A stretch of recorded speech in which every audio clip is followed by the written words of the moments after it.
امیر جماعت اسلامی ہند جناب سید سعادت اللہ حسینی نے غزہ میں طویل خونریزی کے بعد اسرائیل اور فلسطینی مزاحمتی قوتوں کے درمیان ہونے والی جنگ بندی کو ایک مثبت اور امید افزا قدم قرار دیا ہے۔ میڈیا کے لیے جاری کردہ اپنے بیان میں انہوں نے کہا کہ ہم اس جنگ بندی کا خیر مقدم کرتے ہیں جو غزہ کے تباہ حال عوام کے لیے ایک طویل انتظار کے بعد راحت کا موقع لے کر آئی ہے، لیکن ساتھ ہی ہم اس بات کو بھی واضح کرنا چاہتے ہیں کہ حقیقی امن اور انصاف اس وقت تک قائم نہیں ہو سکتا جب تک کہ ایک مکمل خود مختار اور آزاد فلسطینی ریاست کا وجود عمل میں نہ آ جائے، ایک ایسی ریاست جہاں فلسطینی عوام اپنی سرزمین پر عزت، تحفظ اور آزادی کے ساتھ زندگی گزار سکیں۔ اب دنیا کو یہ یقینی بنانا ہوگا کہ یہ جنگ بندی ایک جامع اور منصفانہ امن کی بنیاد بنے، نہ کہ محض ایک اور وقفہ جس کے بعد تباہی کا نیا سلسلہ شروع ہو جائے۔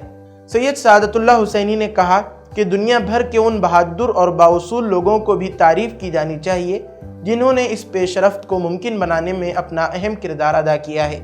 انہوں نے کہا کہ انسانیت پر مسلط کردہ اس جنگ نے بہت سی حکومتوں کی منافقت کو بے نقاب کیا ہے، لیکن ساتھ ہی دنیا بھر کے عام انسانوں کے دلوں میں موجود ہمدردی اور ضمیر کی روشنی کو بھی اجاگر کیا ہے۔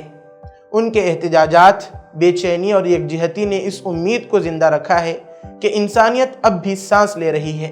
یہ اخلاقی بیداری اس وقت تک زندہ اور فعال رہنی چاہیے جب تک کہ فلسطینی عوام اپنی زمین پر آزاد، خود مختار اور خوف و محاصرے سے پاک زندگی نہ گزارنے لگیں۔ امیر جماعت اسلامی ہند نے جنگ بندی معاہدے کے تحت غزہ میں ایک سول حکومت کے قیام کی ضرورت پر زور دیا اور بیرونی مداخلت کے خطرات سے خبردار کیا۔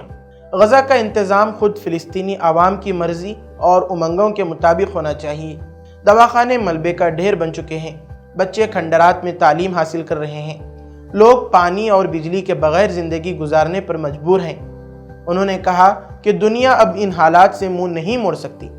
ضرورت اس بات کی ہے کہ فیصلہ کن، منظم اور عالمی سطح کی کوششوں کے ذریعے گھروں، اسکولوں اور دواخانوں کی از سر نو تعمیر کی جائے اور اس برباد خطے میں زندگی اور وقار کو بحال کیا جائے۔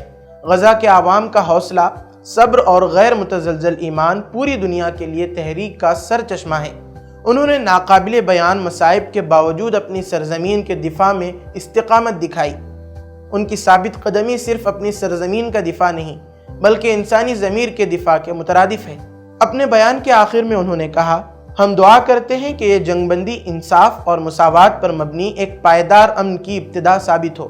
انہوں نے حکومت ہند سے بھی مطالبہ کیا کہ وہ جنگ کے بعد تعمیر نو کے عمل میں اصولی اور فعال کردار ادا کرے۔